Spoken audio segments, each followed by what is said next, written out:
As panelas que antes batiam, agora silenciaram.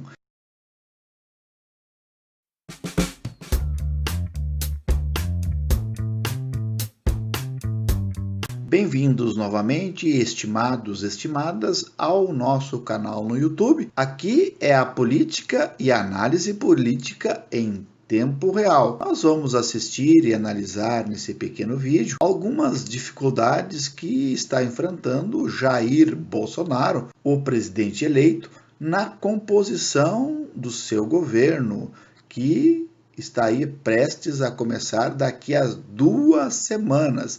Fique com a gente e acompanhe a análise. Pela ordem cronológica, nós temos hoje nas redes sociais a posição do Eduardo Bolsonaro, que é um dos filhos do presidente eleito, que ele defende a pena capital, isto é, a pena de morte, para tráfico de drogas e crimes hediondos. Isso aí já era do conhecimento, sua posição nas redes sociais.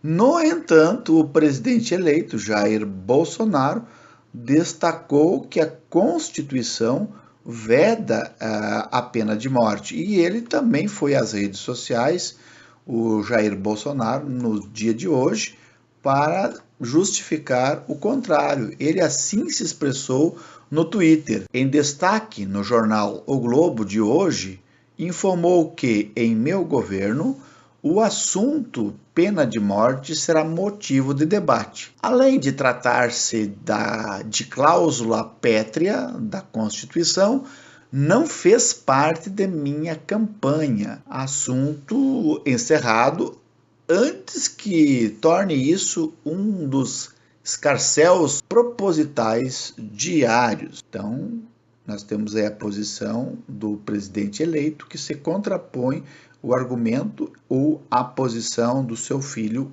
Eduardo Bolsonaro. A segunda encrenca que o Jair Bolsonaro, nosso presidente eleito, vai ter que explicar como a sua assessora, Natália Queiroz, compatibilizava as 40 horas de trabalho no gabinete com a atividade de personal de famosos. Ela é filha do motorista Fabrício Queiroz, que está desaparecido depois das descobertas de sua conta. Então, a Natália Melo de Queiroz, que estava lotada no gabinete de Jair Bolsonaro na Câmara, ela transferiu nada mais nada menos de que 84.110,04 centavos para a conta do seu pai, que é o Fabrício Queiroz, aquele que está desaparecido, que por sua vez repassou 40 mil a Michele Bolsonaro.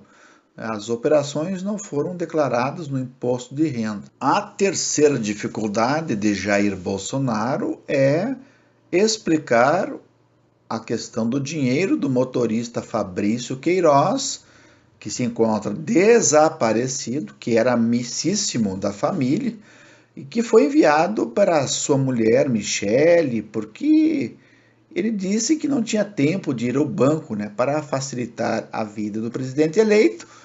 Aí está as dificuldades que ele tem, poderia transferir esse tipo de pagamento diretamente na conta, através dos meios eletrônicos, mas ele disse que não tinha tempo. Mais uma dificuldade aí, então, para explicar o motorista, do Jair Bolsonaro. Todo mundo está procurando, temos que encontrar o Fabrício Queiroz, que está desaparecido. Perfeito? Então, dá para perceber que o escândalo não tem fim. Quanto mais se mexe no escândalo do COAF, que já envolve o senador eleito, Flávio Bolsonaro, que é filho do Jair Bolsonaro, a primeira-dama, Michele, e o motorista amigo da família, o laranja, Fabrício Queiroz. Há, então, a dificuldade de explicação do governo que todo mundo espera. Outro fato que tem afetado o novo governo se trata do novo ministro da Casa Civil, Onyx Lorenzoni, que ele mesmo relatou que recebeu propina E, na verdade, isso aí, logo depois, o Sérgio Moro, inclusive, disse que ele pediu desculpas, então uma nova forma de visualização. Então acompanhe o vídeo para você perceber como Onyx Lorenzoni, ele reconhece que recebe propina, e logo depois o também ministro, né, da Justiça, Sérgio Moro, aquele que prendeu Lula, né, e por razões políticas quase, né, ele argumenta que eu admira muito o Onyx Lorenzoni como político e que ele, na verdade, pediu perdão. Acompanhe o vídeo. Recebi,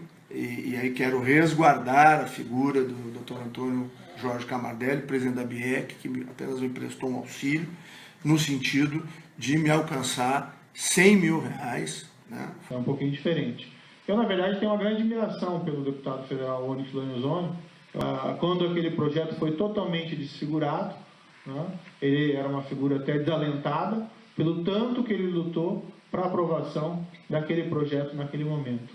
Quanto a esse episódio no passado, ele mesmo admitiu os seus erros e pediu desculpas e tomou as providências para repará-lo. Outro fato que repercutiu negativamente foi a questão da saída dos médicos cubanos, esses médicos que estavam aqui no país, atendendo em cidades mais recônditas, mais afastadas dos grandes centros, atendendo a população mais pobre, né, mais no interior, e que por uma posição aí ideológica foram mandados embora.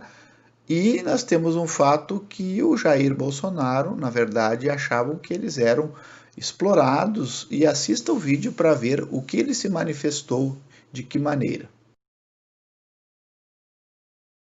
O presidente eleito voltou a falar sobre a saída dos profissionais cubanos do programa brasileiro Mais Médicos. Não podemos admitir escravos cubanos no Brasil, não podemos admitir isso aí.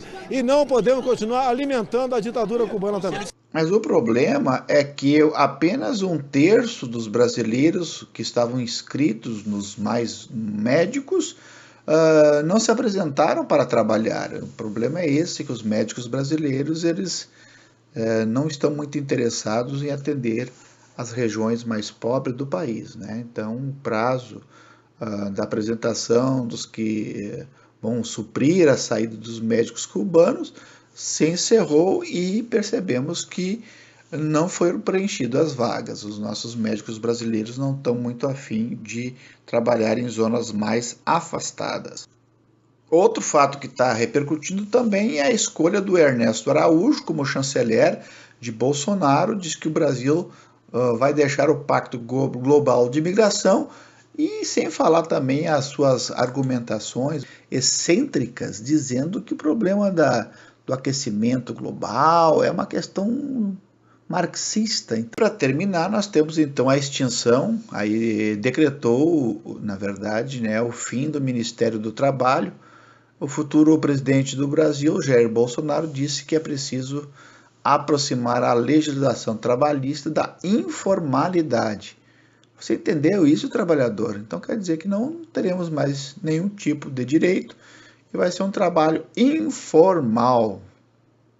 E agora, como fica aqueles que bateram panela, dizendo que o governo anterior estava pior, era corrupto, que ia tirar direitos? Como nós vamos resolver essa questão?